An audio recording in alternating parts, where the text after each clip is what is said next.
Assalamualaikum warahmatullahi wabarakatuh pemirsa.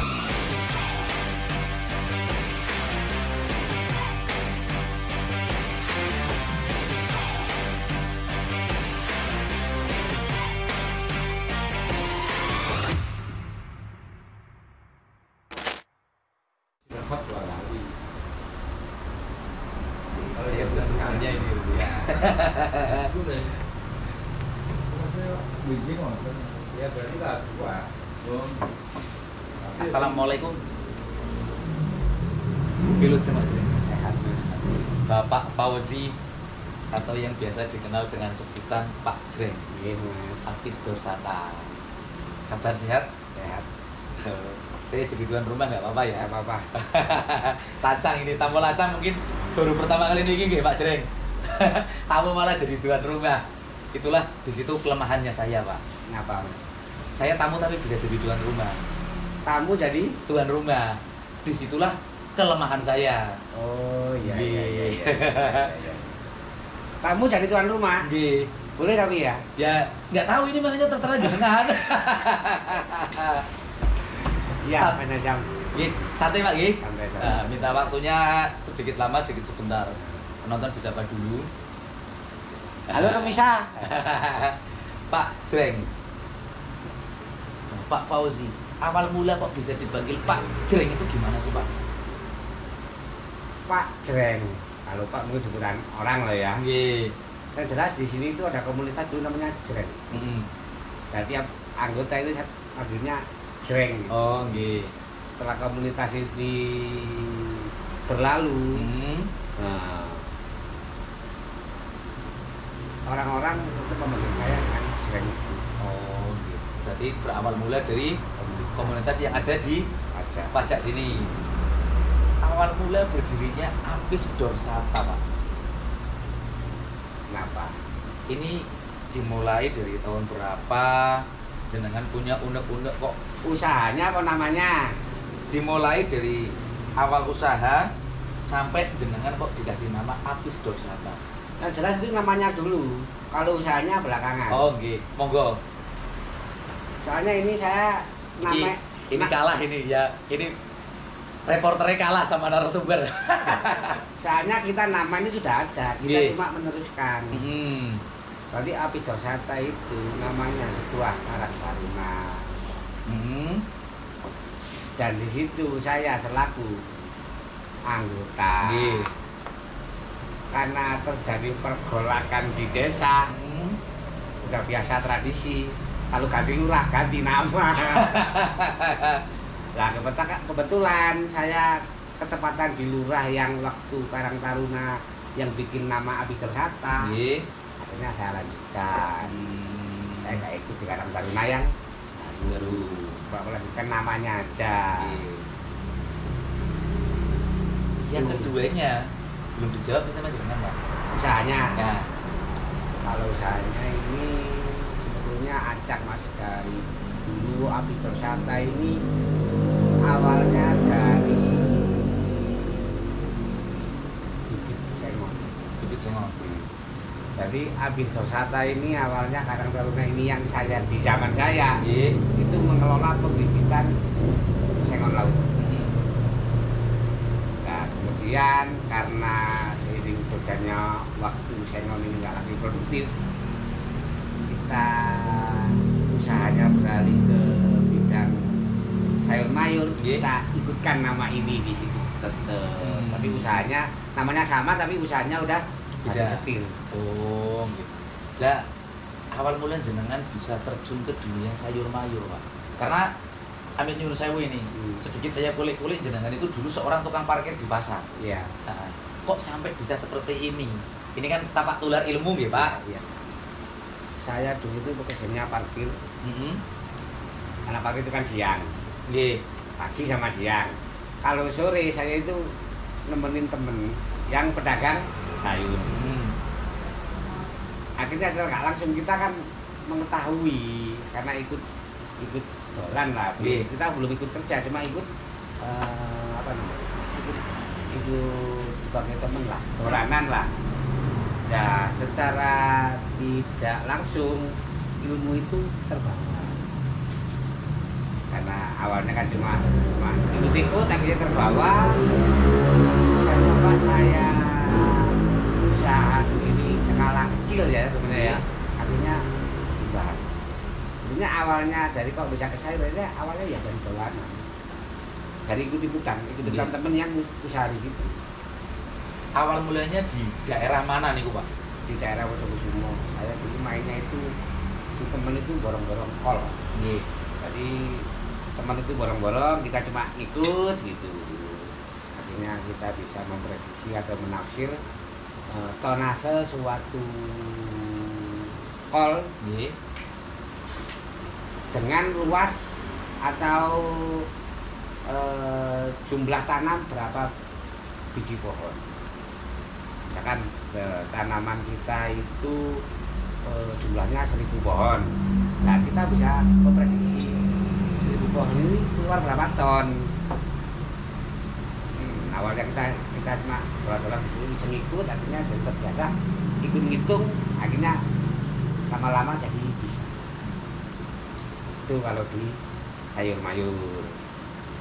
Kalau di lebih jauh lagi ya, kalau di cabai ini setelah sayur mayur.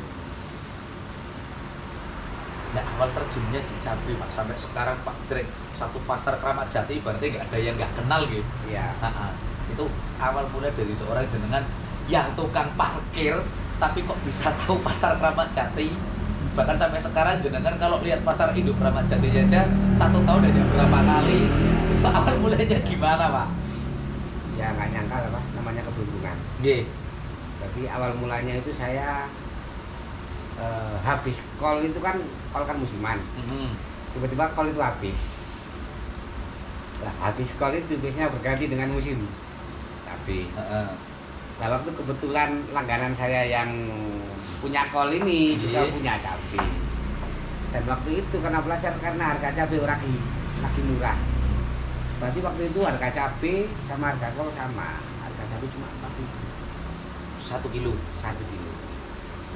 Nah, karena harga murah itu biasanya kan yang susah kan jualnya. Jualnya kemana? Ya, akhirnya coba disuruh lebih-lebih nyari pasar. Nah, kebetulan saya punya teman di Kramat Jati. Coba saya tawarin dan berhasil diterima, dan dari harga 4.000 itu kok tiba-tiba naik. Itu keberuntungan yang saya juga nggak tahu kenapa kok bisa naik. Saya juga nggak tahu kok bisa untung. Sebetulnya awalnya sekedar menolong, akhirnya jadi perusahaan. Butuh belajar skill di awalnya nggak Pak sebelum terjun ke dunia cabai yang langsung lintasnya ke Jakarta? 1 tahun pertama nggak belajar. 2 tahun pertama nggak belajar, mengikuti alur. Tapi di tahun kedua baru belajar. Karena di tahun pertama hitungannya kita naik barang basah ini saya naik itu karena apa kita nggak tahu, tiba-tiba naik. Terus di tahun kedua dari kita main lagi di harga tertinggi, tiba-tiba turun. Akhirnya dari situ kita belajar ini kok bisa naik, kok bisa turun. Akhirnya kita mempelajari skill yang di dalam perdagangan cabai ini. Pernah terjun sendiri langsung ke Kramat Jatinya untuk mengontrol harga apa enggak Pak?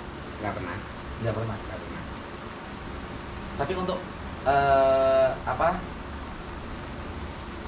circle-nya kok yang saya tahu jenengan itu kok sudah kayak memahami kok ini, padahal jenengan nggak langsung terjun ke pasar sendiri ya. Iya. Tapi kok sudah tahu saya harus kirim, ini saya mengendorkan pengiriman. Ada nggak taktik seperti itu? Ya ada. Memang harus seperti itu. Nah, untuk informasinya Pak, dari teman-teman jaringan ini, kita kan punya teman jaringan tiap kota kan punya teman-teman itu. Jaringan itu yang membuat kita berspekulasi. Kalau teman banyak, temennya saya banyak ya, tapi saya kurangin gitu. Kalau punya teman-teman, punya saya kurang, saya belajar yang banyak di sini. Ya kamu libur aja, dia saling punya. Jadi besok seperti apa kita juga nggak tahu, cuma karena hukumnya barang basah itu fluktuatif, supply and demand, kita meyakini kalau barang kurang pasti naik. Iya. Tidak dimanapun itu Pak. Dimanapun. Dan Barang kalau di sana apapun. kurang berarti pasti naik.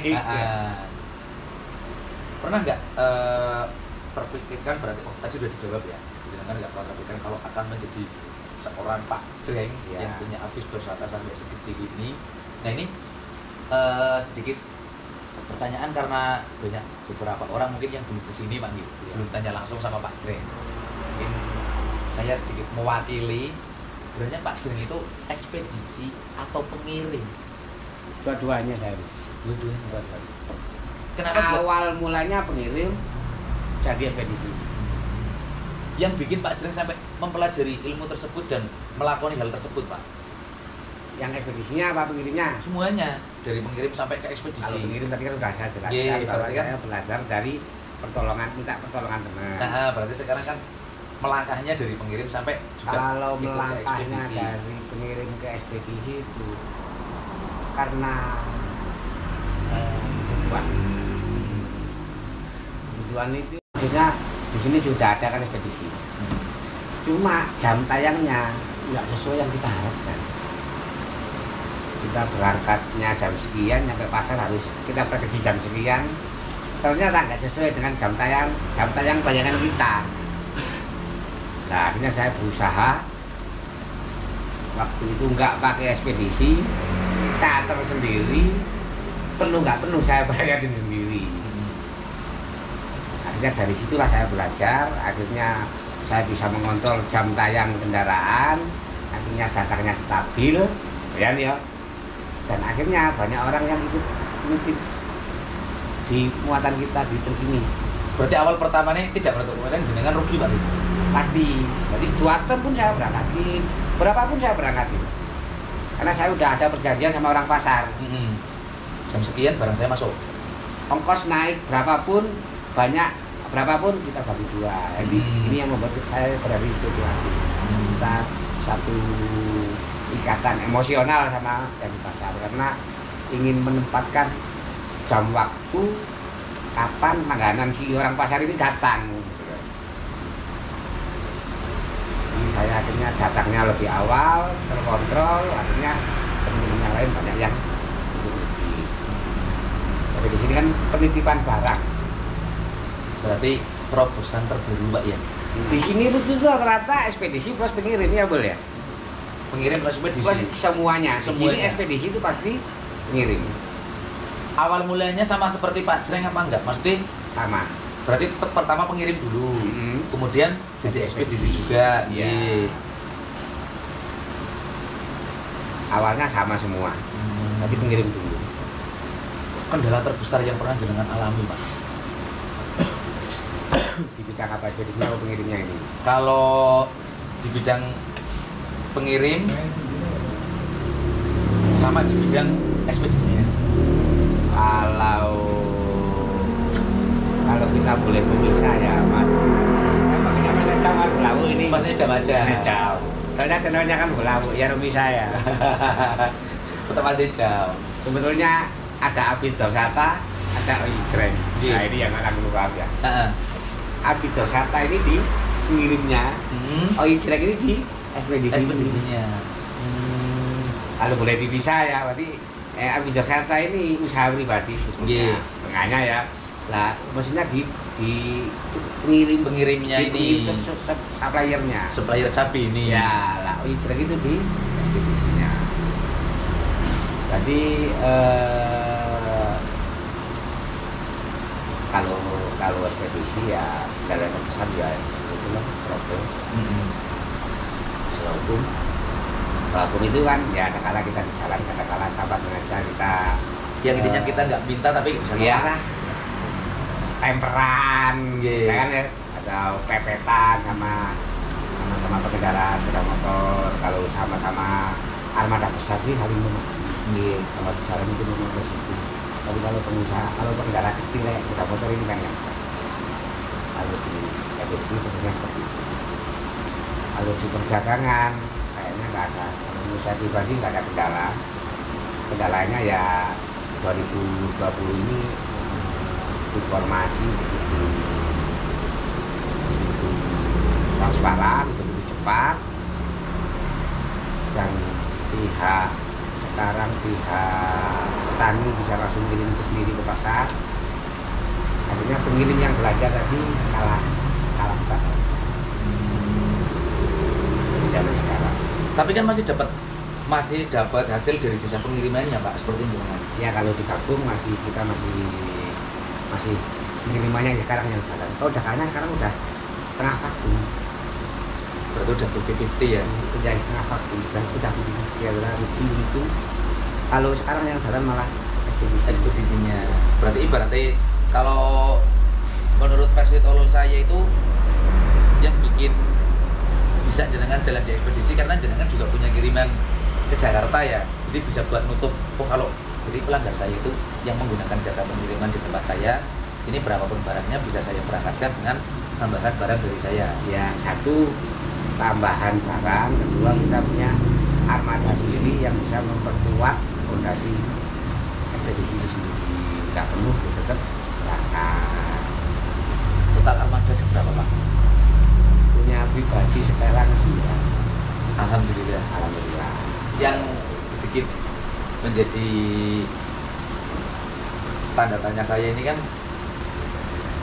Pak Jreng itu dimulai dari nol seorang tukang parkir, terus sampai sekarang menjadi seperti ini, bahkan dengan nama Pak Jreng yang sebesar ini pun masih ada unek-unek untuk mempelajari dan memperbesar di Apis Dorsata ini enggak Pak?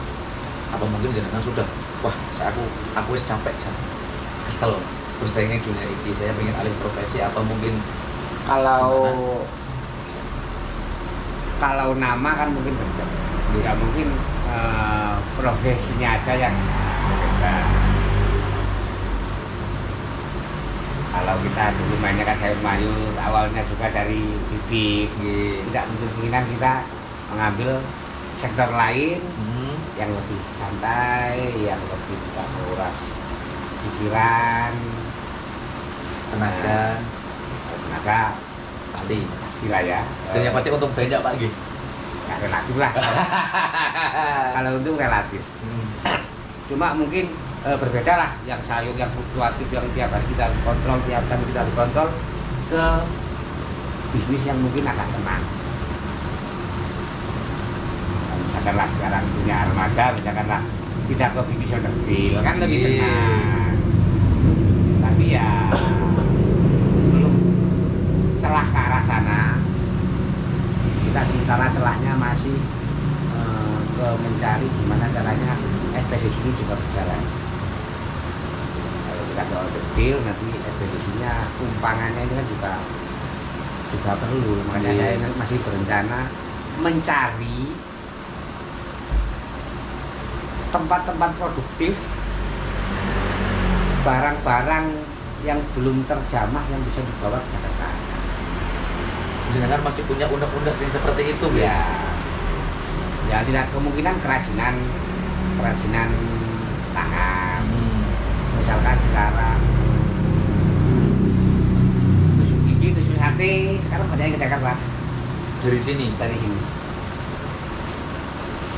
di sini bahan bakunya komplit. Di Jakarta kan ada barangnya nggak ada. Nggak ada pohonnya. Seperti yang jenengan pernah bilang ya. Jakarta itu luas. Nah itu sudah dilakukan sama orang-orang yang kayak Trisakti. Kita ya berusaha gimana caranya ada komoditi lain yang lebih prospektif, lebih produktif, yang bisa bantu kita untuk pasarkan di wilayah yang jangkauannya lebih luas. Yang kemungkinan nanti kalau ibu kota pindah ke Kalimantan, ibu pindah pasarnya. Sudah ada gambaran dulu nggak? Sudah ada gambaran dari sekarang belum Pak? Misalnya unek-unek, wah ini saya harus cari link dulu di Kalimantan, karena kan ibu kota pindah ke Kalimantan. Jadi kan sudah cari link belum cari relasi, belum cari, karena situasinya masih belum tahu. Jadi nyari link kan ya butuh waktu, butuh pikiran, butuh tenaga, situasinya belum. Ini kita ngomongin ke pertanyaan yang sudah saya jawab, tapi kan hanya menurut dari saya sendiri. Kenapa sih Pak truk cabai itu harus cepat? Kalau Versi dari pengirim. sebenarnya nggak cepet ya. Cepet Pak. Kalau dihitungin jam saya sebagai seorang supir cepet. Satu masalahnya loh ya, Nggih. barang basah. Nah.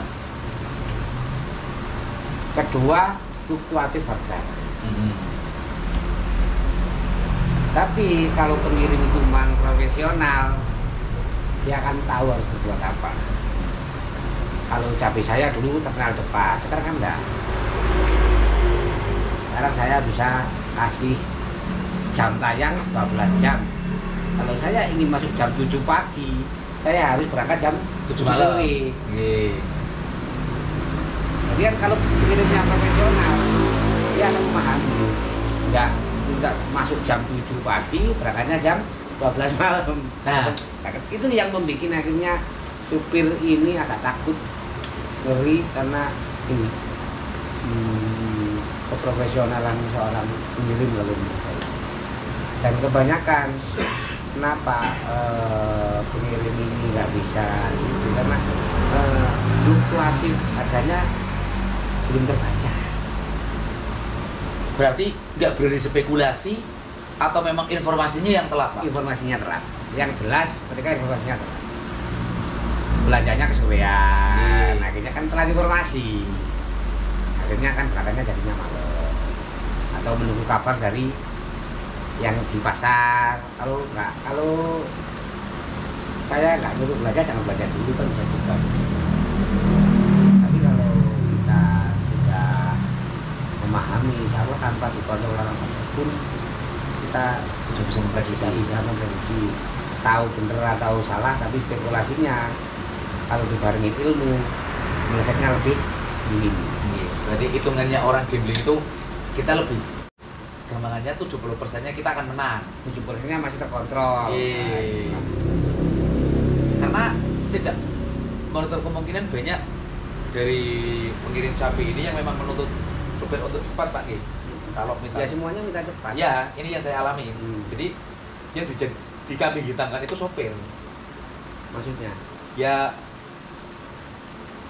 kayak yang tadi dengan bilang itu loh, pengen barang masuk jam 7 pagi, tapi tidak bisa menghitung jarak. Oh, ini saya berarti harus berangkat jam 7 sore dengan waktu 12 jam. Karena yang ada di pikiran mereka itu berarti yang saya tuntut itu adalah di sopir. Saya berangkat jam 12, jam 7 harus masuk. kita kembalikan lagi, kalau seperti yang Mas bicarakan, kita kembalikan lagi ke biaya ekspedisi.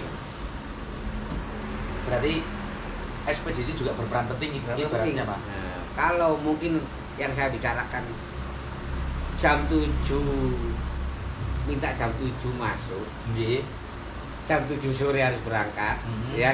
Tapi ini kalau dia kayak pengirim situ bodoh, dia bisa memprediksi karena dia berangkat seminggu. Tapi kalau ini masih digabungin sama muatan yang lain, susah diprediksi Pak ya. memahami nggak ekspedisi kalau bus itu mau turun?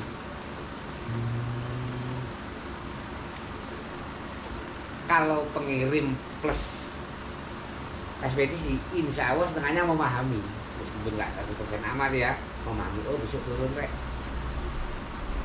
seharusnya kamu kasih 5 ton, karena besok turun kamu bisa kasih 4 ton, kan bisa juga terjadi. Saya tidak cepat karena besok mau turun. Karena di sini prosesnya ibaratnya sistemnya tidak charter satu full ya. Ya satu full. Ekspedisinya di sini murni gabungan. Kalau di lain kan, kalau yang sering saya dengar kan, saya bicarakan kayak manajer sering ngomong, yang dibandingin kan sama ekspedisi itu Bondo, lain cerita, lain konsep. Memang kalau di situ Bondo itu kan pengen cepat, berangkatnya pasti sore Pak. Ya itu kalau di situ Bondo masalahnya pengirim yang pegang kendali, dan di sana rata-rata pengirimnya profesional. Berarti ekspedisi sekedar melayani, menyediakan jasa armada dengan pilot yang profesional. Oh, iya kan? Kalau di sini kan beda. Masanya memang kalau untuk di selain wilayah di Situbondo ini sering Pak Gi. Iya. Nah, jadi kalau untuk di Situbondo itu memang tidak tipikalnya itu kan nggak gabungan Pak. Biarpun nanti bongkarnya kadang kita ada 2 pasar, 3 pasar, tapi kan memang startnya itu dia hanya dari satu titik. Nggak nunggu. Itu permasalahannya karena Mas Mejam itu muat di Situbondo saat raya. Kalau sekarang sama. Sekarang kan mendekati akhir musim. Pengirim yang nggak ada yang full satu mobil. Ujung-ujungnya digabungin. Cuma pilot atau supir luar ini nggak ada yang mau masuk. Kenapa? Karena ongkosnya udah kembali normal. Dia nggak memahami di situ. Sama sebetulnya kalau di saat akhir musim sama awal musim. Cuma karena supir luar itu masuknya kan di saat raya Mas, di saat penuh-penuhnya. Pasti. Kalau sekarang Mas mau masuk dengan kira-kira standar ongkos 48? 80% enggak?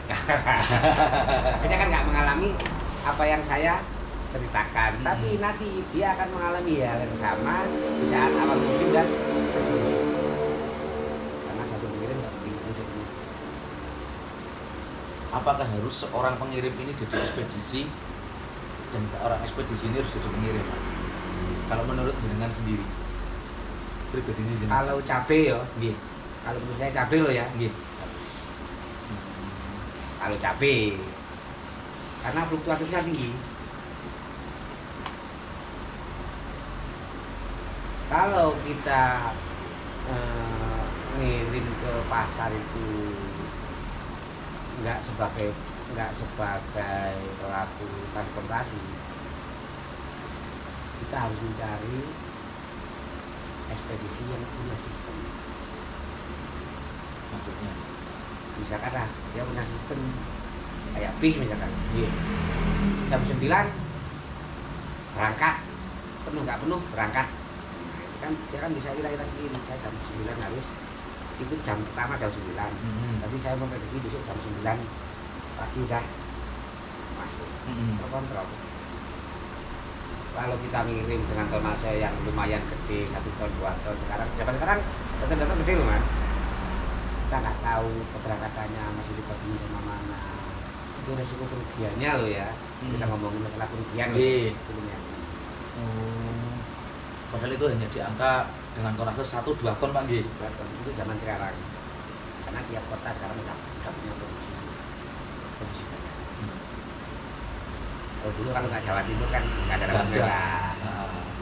Sekarang muntilan aja banyak. Iya. Dulu muntilan kan cuma keriting. Ya, Iya benar. sekarang rawit banyak nggak? Banyak. Dulu kan nggak ada.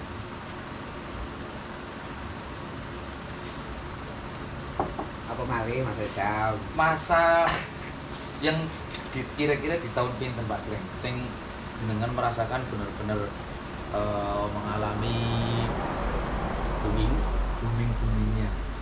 Saya merasa itu di tahun 2017. Itu gampangannya di masa Saya keemasan. mengalami masa kemasan. Nggih. Ya karena faktor alam. Di tahun 2017 itu. Tapi di tahun 2017 itu 1 tahun musimnya musim hujan. Lah terus. Ya kan tanam susah. Akhirnya sampai tembus 130. Oh yang sampai pernah menembus harga ya. itu nggih. Itu karena musimnya nggak menentu, jadi tanam susah, akhirnya cabai langka sampai menembus harga 130. Itu yang tahun kemasan. Berarti kan otomatis kalau langka kan jenengan belinya saja dari petani kan sudah harga mahal Pak. Ya tapi kan lakunya lebih mahal. Jadi sinkron. Ya, ya kan sesuai dengan modal kan. Kalau misalkanlah 10% dari modal, misalkanlah kalau modalnya 100.000 kan kita mau nggak mau dengan resikonya dengan apanya kan harus punya 10.000. Misalkan kalau jadi 10%. Nah ini kan ngomong-ngomong masalah masa keemasan tadi berarti harga cabai naik, barang langka. Nah ini banyak yang bertanya Pak. Ini kalau saya menjawab kayak seakan-akan kurang pas ya, dikira saya mengada-ada. Ini banyak dari beberapa penonton, bahkan untuk sopir-sopir yang pemula membawa cabai itu kan mereka banyak yang mengira di waktu harga cabai naik berarti ongkos ikut naik, padahal kan kebalikannya. Maksudnya cabai naik, cabai mahal. Nah, Terus ongkos naik. dikira kan kalau untuk mereka kan dikira ongkos tercapai itu malah semakin naik Pak. Logikanya kalau lihat fluktuatif dan demand and supply, semakin tinggi harga cabai, ongkos semakin murah. Nah, Kok bisa? Karena apa? Ya karena kalau cabainya semakin sedikit, pemberangkatannya semakin murah. sedangkan kondisi armada kan numpuk ya. Nah ini banyak remisa yang memang kurang begitu memahami karena mereka lebih berpikiran di waktu harga barang yang Mahal. Karena Karena dia ikut mahal gitu. karena dia memandang karena dia pandangan dia cuma di resiko. Kalau mahal pasti naik, kenapa? Klaim-klaiman. Kan jamnya lebih banter. Terus mentalnya kalau mahal loh ini hati-hati. Mental juga pengaruh. Itu yang membuat dia kalau cabai mahal harus naik. Tapi secara di lapangan kalau cabai mahal armada pasti lebih. Jadi siapa yang berani goyang harga pasti berangkat duluan. Berarti ini Pak Tri kalau pas lagi musim sepi harganya digoyang berarti untuk ongkos. Kalau di sini stabil. Kalau yang lain, kalau di wilayah-wilayah yang lain rata-rata ya goyang. Kalau di sini kan rata-rata kenapa stabil? Karena di sini sistemnya pelangganan. Kalau yang lain kan kadang-kala kan keluar masuk Mas kan beda. Ya kayak di Bali lah, kalau kurang tahu sendiri. Kalau sini mau kurang mau enggak stabil. Tapi ada masa up dari ongkosannya itu Pak? Nggak ada. Mungkin hari raya. Mungkin hari raya sama apa ya? Sama Lebaran. Pokoknya berarti ibaratnya di hari raya ya. Hari raya ya. Enggak itu Kalau dulu tahun baru. Kalau sekarang tahun baru enggak. Karena apa? Karena sekarang tahun baru nggak ada libur. Kalau dulu kan libur 1 minggu. Pasti. Jadi muatan pulang nunggu dari Jakarta nunggu 1 minggu. Sekarang kan hari liburnya kan normal. Tapi padahal biasanya kalau dimulai dari Natal sampai ke tahun baru itu banyak yang libur loh Pak. Iya dulu. Kalau 2 tahun ini terjadi perubahan. Iya, karena adanya masa pandemi. Hanya yang ditakutkan pemerintah kan kalau diliburin kan akhirnya kan pulang. Tapi kalau disuruh kerja kan nggak jadi pulang. Pabrik nggak boleh tutup, biar kerja biar nggak pulang. Soalnya apa? Kalau pulang resiko. Ya, terjadi di tahun 2020. Waktu hari raya disuruh jangan pulang kan pulang. Akhirnya kan terjadi itu Delta kemarin. Akhirnya dari segala bentuk penyakit di tiap daerah kumpul lagi di Jakarta. Di satu. Di masa era corona ini Pak Jrek masih stabil atau peningkatan atau penurunan drastis? Yang jenengan alami loh ya. Kayaknya penurunan. Berarti Tapi penurunan ini kalau menurut saya ya bukan masalah di konsumsi ekonomi loh ya. Kalau menurut saya ini di tiap daerah sekarang nggak bisa tanam sendiri. Jangan terlalu menggantungkan sama kalau semakin lama nanti ini akan terjadi bahwa tingkat volume mobil ini mahal. Nah, daerah-daerah tertentu akan berusaha memproduksi sendiri. Berarti tidak menutup kemungkinan kayak saya nanti nyopirnya kan lokalan dong Pak? Ya kalau lokalan itu kan dari segi bentuk barang basah tadi loh, produksi loh. Tapi kalau jasa angkutan yang lain kan berbeda, kayak barang mati, kayak gelas, kayak mungkin barang-barang pabrik kan beda. Tapi kan rata-rata kalau untuk ditopang dari wilayah Jawa Tengah ke timur ya, itu kalau untuk pengiriman kan kita tertuju saat ini fokus ke Jakarta Pak ya ibaratnya ya. Yang dari mana? Yang dari Jawa Tengah dan Jawa Timur. Ya. Nah, berarti kan nanti kalau misalnya di setiap titik ini kan berlomba-lomba memproduksi. Ya. Berarti kan kiriman itu saya apakah mungkin tidak perlu ke Jawa Timur karena ada pengiriman dari Jawa Tengah, atau mungkin malah nanti yang di Jakarta ini akan menumpuk karena banyaknya kiriman dari Jawa Tengah, Jawa Timur dan Jawa Barat. Kalau prediksi ini jenengan seorang pengusaha gampang ini ya. Kalau saya nggak mungkin menumpuk, karena apa? Karena tiap daerah yang basis dulu itu sekarang mengurangi itu. Baik. Mas dari situ Bondo, dulu satu hari berapa mobil berangkat? Di waktu zaman dulu waktu lagi kita produksi. Kadang 12. Kadang sekarang Mas nanya sama Rawit Mas sendiri. Tahun kemarin topnya itu berapa mobil? Terjadi pengurangan di dulu daerah lumbung produksi. Karena apa? Karena sering terjadi agak kalau kebanyakan dikit kan agak akan anjlok, artinya pengirim banyak yang mengurangi jumlah. Berarti sekarang yang membuat istilahnya panen raya itu sudah nggak ada Pak Nggih. Gampangannya panen raya sudah nggak ada, berarti karena dari pihak pengirim itu memang disengajakan untuk mengurangi produksi tersebut. Pengusaha pertanian, produksi pertanian, tapi petani itu kan produksi pertanian lah, dia mengurangi volume tanam, dipindah ke barang-barang yang lain. Nah, misalkan kalau di sini sekarang pindah ke perkebunan,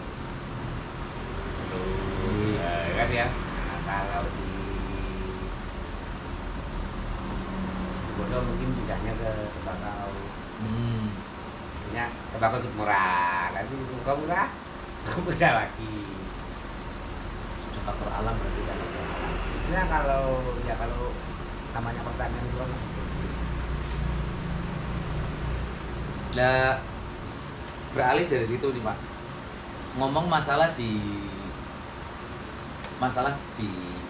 truk yang jenengan miliki ya. Iya Mas. Masih nggak ada duit. Ini kopi lur. Romisa kopi. Niki untuk di masalah manajemen dari truk yang jenengan punya sendiri Pak. Kalau untuk kita ngomongnya jangan di sekarang, ya di sekarang dan yang di dulu. Itu kalau jenengan milih di antara dulu sama sekarang, itu lebih memilih fokus di dagang atau di manajemen truknya atau di usaha truknya sendiri. Diberikan perbandingan nih agar pemirsa ini tahu gitu. Jadi perbandingannya kalau dulu saya lebih fokus ke perdagangan, karena marginnya masih lumayan gede. Kalau sekarang fokus di truknya, karena marginnya perdagangan udah tinggi sekali.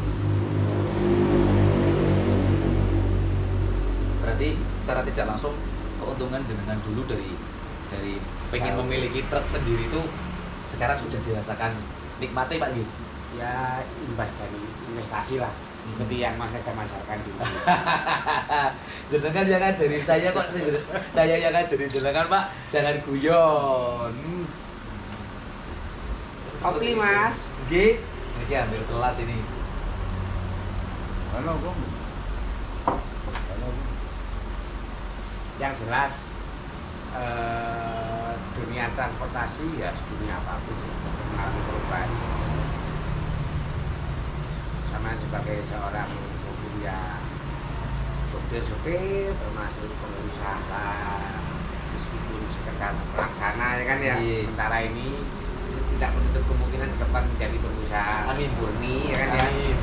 Kalau nggak mau kan memanfaatkan situasi kita melihat kerja berkembang. bisa lah membaca ke arah mana kita akan mengalir. Ya untuk kemungkinan kalau kita punya inovasi yang berbeda, punya ide yang berbeda, ya kan ya. Tapi ya perlu perjuangan yang lebih. Karena tidak instan Pak ya. Ya karena nggak ada instan, perlu proses. Nah, seberapa cepat kita mempercepat proses. Nah, soalnya ya saya juga mulai dari Mas Hajam sendiri lah, saya lihat juga ke arah sini juga perlu proses. Ke arah yang mana dulu nih Pak? Ya ke arah jadi artis itu. Sopir Pak. Soalnya ada ini artis idola saya, Romi Sahani. Ini idola saya ini. Kacau Nah, banget. saya dulu itu sering lihat Mas Hajam ini apa ya? Pengobrak-abrik jalur situ Bondo ya. Nggih. Dulu. Tahun berapa itu Mas Hajam? Oh, stop. Masa gantian saya jadi tuan rumah? Ya nggak apa-apa. Jadi kan ini kita nggak wawancara tapi dongeng Pak. Biar karena dongeng itu kalau menurut saya secara tidak langsung nanti akan ada ide-ide kreatif yang bisa ditampilkan untuk penonton yang menyaksikan dari video ini aja biar Remisa nggak tegang. Di sini kita nggak interview, di sini kita nggak wawancara, kita cuma ngobrol tapi direkam dan ditayangkan untuk disaksikan beribu-ribu pasang mata kan gitu sih Pak. Itu di tahun 2000 dari awalnya atau booming-boomingnya ini dari booming tahun 2017 ya? Kalau boomingnya tahun 2016 awal sampai 2018. Oh, 2016 sampai 18. Nah, itu booming-boomingnya karena di situ saya sudah mengenal dunia sosial media Pak. Oh, 2016 ya? Itu dulu tuh rencana memang bikin di YouTube atau nggak sengaja? Nggak sengaja. Ya itu sama kayak saya dulu ya. Iya. Nggak sengaja ya. Kalau semuanya berarti dari awal nggak sengaja. Nggak sengaja nih Pak. Ya memang saya nggak memungkiri alhamdulillah jadi salah satu ladang rezeki buat kulo sendiri gitu. Karena berarti Pak Jreng pengen tahu awal mulanya nih Ki. Nggak harus tahu aku. Oh. Bagi Rumisa yang nggak tahu aja. Jadi tapi kalau pemirsa sampean kayaknya udah tahu semua. Jadi mereka soalnya kan sekelas pemirsa sampean kan berbeda dengan pemirsa Lukmania yang lain. Sama Pak. Sama ya? Sama. Kalau boomingnya itu memang di tahun 2016, 17, 18. Kalau saya awal mulai pertamanya itu saya terjun ke dunia truk jam itu 2012. Karena masih disertai rasa penasaran Pak. Kalau saya sedikit boleh bertanya Mas Hajam dengan situasi zaman sekarang.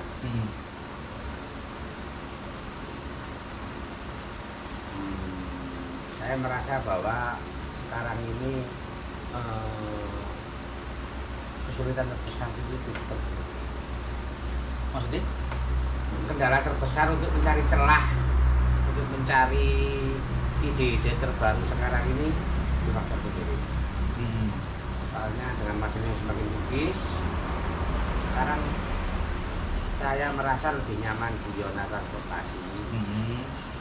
Karena saya merasa bahwa margin dagangan semakin tipis, inovasinya semakin sulit, berbeda dengan dunia transportasi. Di zaman yang ke depan ini, menurut sampean ini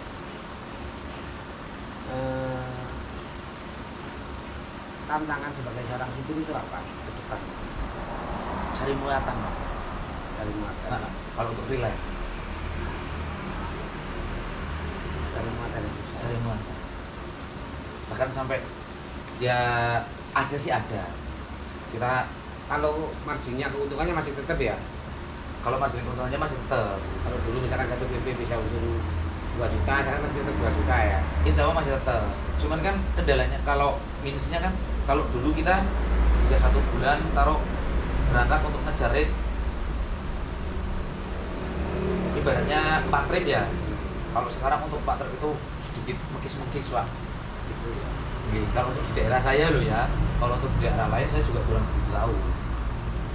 Khususnya kalau untuk di daerah saya, Di daerah Asroban ya. di daerah Lasroban itu memang sedikit mekis-mekis. Kalau untuk freelance jarak jauh yang memang dia belum punya langganan tetap, bahkan kadang yang sudah punya langganan tetap pun karena tidak menutup kemungkinan tadi yang dengan bilang itu Pak, dari segi keuntungan dia berdagang yang semakin menipis.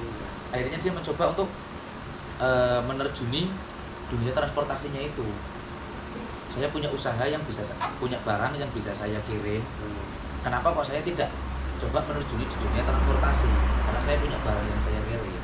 Nah, jadi kan secara tidak langsung kayak saya yang freelance yang hanya mengharap ya, ibaratnya mengharap atau mencari dari pengirim-pengirim yang menggunakan jasa saya itu semakin kesini semakin berkurang. Wilayah Jawa Timur? Kalau untuk wilayah Jawa Timur sih saya rasa masih stabil ya.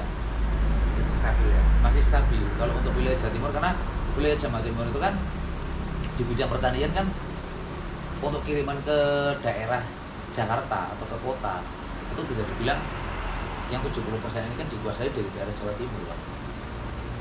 Tapi dengan volume yang semakin sekarang Kalau untuk sekarang sih masih stabil kalau menurut saya. masih stabil. Cuman kayak tadi yang jenengan bilang itu, karena memang sekarang tidak ada acara panen raya, karena dari produsen dia mengurangi produksinya ya. Jadi kalau ongkos istimewa itu nggak seperti dulu. Kalau yang pernah Seman alami kalau hari raya di situ Bondo itu sampai berapa, ada 1 kali 2 kali lipat dari biasanya Mas? Kalau di situ Bondo itu kebetulan saya dari dulu belum pernah mengalami pas barengin dengan hari raya ya. Rata-rata kalau pas hari raya itu malah pas kayak di akhir musim Pak. Dari musim ya. Nggih, mendekati akhir musim. Yang selama ini saya rasakan loh, yang saya alami. Entah kalau untuk senior-senior saderenge kula, mungkin beliau pernah merasakan. Itu malah yang pernah saya rasakan itu di tahun dulu Pak. Kendala nek Seman mengelola mobil ini kendala sing terberat apa sih Mas? Kendala terberat itu memanage dari hasilnya Pak. Memilih dari hasilnya. Memanage dari hasilnya. Jadi gimana caranya agar manajemen itu ketatan gitu. Berarti kan biarpun dengan hasil yang bisa dibilang belum sesuai, bukan tidak sesuai. Sesuai yang diharapkan. Nah, belum sesuai dengan yang diharapkan. Tapi kita masih bisa menutup operasional dari kendaraan tersebut. Pak. Cuma operasional ya. Di Belum mikir menabung ya. Belum. Kalau ya. Kalau untuk memikirkan menabung, saya otaknya belum sampai. Karena untuk di zaman sekarang ini ya, yang saya rasakan kita sudah bisa untuk menutup biaya operasional aja sudah alhamdulillah gitu Pak. Ini keliru bisa sing takon aku meneh. Ya nggak apa-apa. Sama takon lah.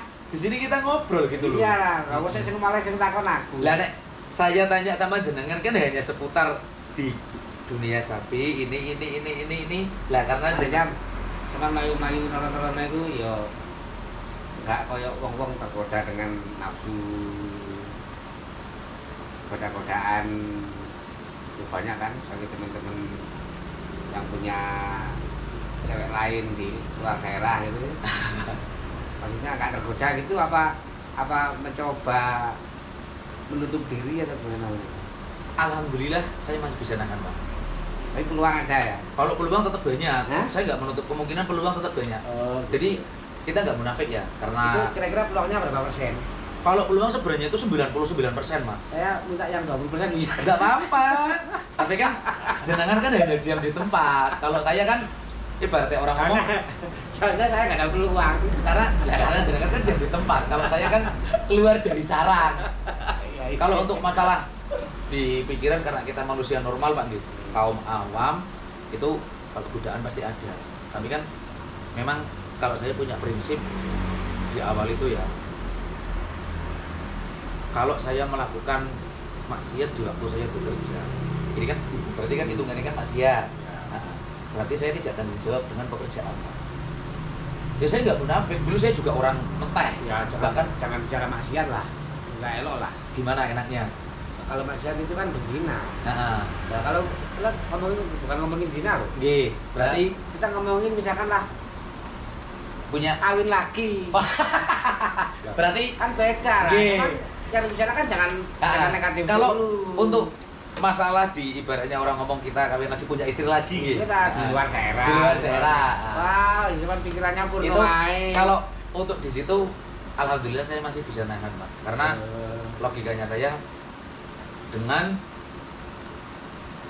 saya punya satu istri, saya nggak punya istri lain, itu penghasilan saya aja saya belum bisa ibaratnya orang seneng lah. Kalau orang seneng itu kan memang fleksibel ya, tergantung dari rasa kita bersyukur. Tapi kan kalau orang kan pasti punya Ya kalau itu kan beda lagi. Kalau kita kawin janda kaya juga gak akan pikir seperti itu. ya takut kalau ketahuan. Malang punya janda, di Eropa punya istri, di Jakarta punya janda. Kan semangat kayak gini tadi nih Joni. Apakah kita nggak perlu ngasih nafkahnya juga, Pak? Lahir batinnya loh, Ya bukan ngasih lah, batinnya juga. wong hitungannya kan sambil mampir sambil kerja. Lahir batinnya kita ngasih juga. Nah tapi kan yang di rumah ini kalau kita ngasih lahiri dulu, Pak, berarti kan otomatis untuk stok yang nomor 1 ini RI 1-nya kan berarti kurang. Sedangkan dengan saya yang hanya mengurusi satu saja kan masih banyak kekurangan. Oh, berarti nggak mampu ya?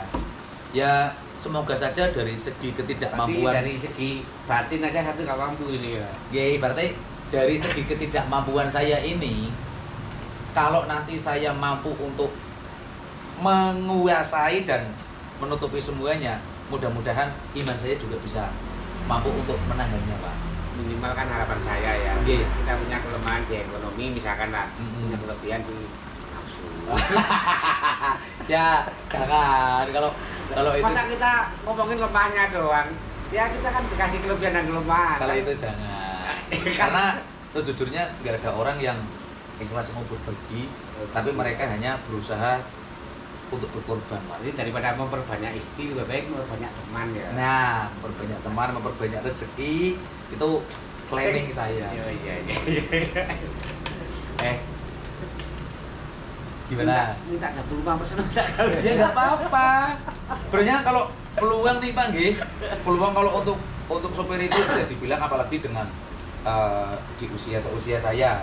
Sama kan lagi hot-hotnya. Nggih, ibaratnya kan wajahnya masih menggoda, gitu sih. Terus tenaganya masih bugar. Ibaratnya kalau untuk angkat besi di sana, angkat besi di sini kan masih kuat ya. Terus ditambahi ada lagi nilainya. Pripun? Artis. Nggak seperti itu, Pak. Alhamdulillah. Jadi semakin dengan Ya kan banyak itu orang-orang yang menurut pandangan orang dia artis, bukan artis televisi ya. Dia memanfaatkan keartisannya, nama besarnya untuk kawin. kalau saya malah nggak ke situ, Pak. Jadi semakin dengan kondisi saya yang seperti ini gitu. Nah ini kira-kira nama artis itu dimanfaatkan buat apa ini? Kalau nama artis saya untuk saat ini saya masih Kalau saya ini ya, nama artis saya kan saya buat cari kerjaan. lagi. Lah kalau untuk saya mencari kerja dan membuka lapangan kerja, Pak. Kalau saya bilang ini, mau ngutang siapa Pak Jelek? Oh ya boleh kan boleh. Nah, ya. lah berarti kan secara tidak langsung visi misi kita sama, Pak. Iya gitu ya. Nah, jadi Iya.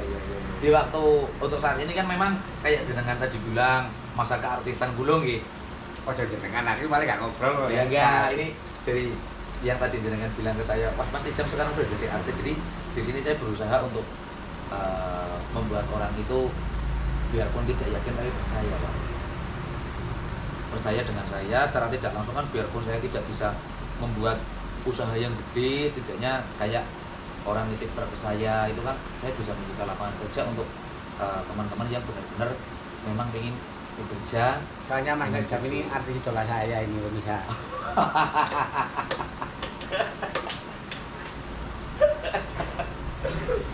Apa sih susahnya jadi artis itu Mas? Ini kan apa ya sudah dibahas tadi di podcastnya jenengan. Ya. Nanti debatku saya hapus lah. Ya jangan. Aku ingin tampil di sini ya. Jawabannya Ya, itu. Mas Najam. Masa- Kalau di Metropol jarang yang nonton. Hmm. Kalau di sini yang nonton kan ratusan ribu. Hmm. Jadi kan lebih aturan di sini lah. Apa sih enaknya jadi artis itu? Kalau enaknya sih gimana ya? Orang-orang itu berlomba-lomba viral, berlomba-lomba menarik sensasi, berlomba-lomba ini jadi artis. Karena kalau menurut Ini nggak ngomongin kamu sebagai sosok artis. Iya. Kita ngomongin secara umum. Banyak orang yang mimpi Heeh. jadi artis. Karena untuk versi filosofi tolol pula Pak gitu. Itu semakin viral kita, semakin terkenal kita, itu setidaknya personal branding kita kan semakin naik. Jadi harga jual kita bisa semakin tinggi. Kalau menurut saya Harga jual harga jual kita. nama itu Iya.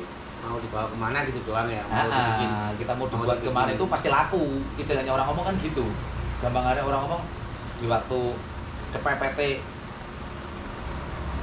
ya semoga nggak terjadi, tapi hanya sedikit gambaran misalnya, wah saya sudah kepentok nggak punya ini, kita bikin kayak apa ya, catering misalnya bareng sama Bolawo, terus Itu kan kalau artis yang positif. Tapi kalau artis yang bikin sensasi, ya tapi itu kan gimana personal brandingnya dia bisa menjual nama artisnya itu kalau dia membuat tenar nama artisnya dari sebuah sensasi. Siapa yang kira-kira yang mau mengontrak dia untuk ya tapi kan buktinya banyak yang ngefans dengan, biarpun itu sensasi, biarpun itu positif, tapi kan tetap ada fan-nya Pak. gitu ya? Tetap ada fan-nya. Ada apa-nya? Iya. Jadi setiap, kalau menurut saya ya itu masalah sensasi, masalah dia punya karya atau prestasi, semuanya itu prestasi Pak. Tergantung dari kita melihat dari sisi mana sih. Artis full sensasi, wah apa dia nggak ada karyanya ini, dia nggak ada prestasinya. Itu kalau kita melihatnya dari segi negatif. Kalau kita melihatnya dari segi positif, dari hasil sensasinya dia bisa menghidupi keluarga, bisa berarti kan, Ono nilai positif. nah dia kan ada prestasinya Pak. Meskipun itu prestasi bukan untuk orang lain tapi ya, untuk keluarga. Makanya kan saya tidak pernah yang namanya artis ini sensasi apa ini, itu nggak ada. Kalau menurut saya orang dia bisa berada di branding paling atas, berarti dia punya prestasi Pak. Seberapapun kecilnya prestasinya dia, berarti dia pasti ada. Tapi kan kadang orang pemikirannya kan beda-beda. Ada yang menilai, wah kayak tadi jenengan bilang nilainya positif, nilainya negatif. Karena orang melihat saya dari segi positif. Coba kalau dilihat dari segi negatif, kan gitu Pak.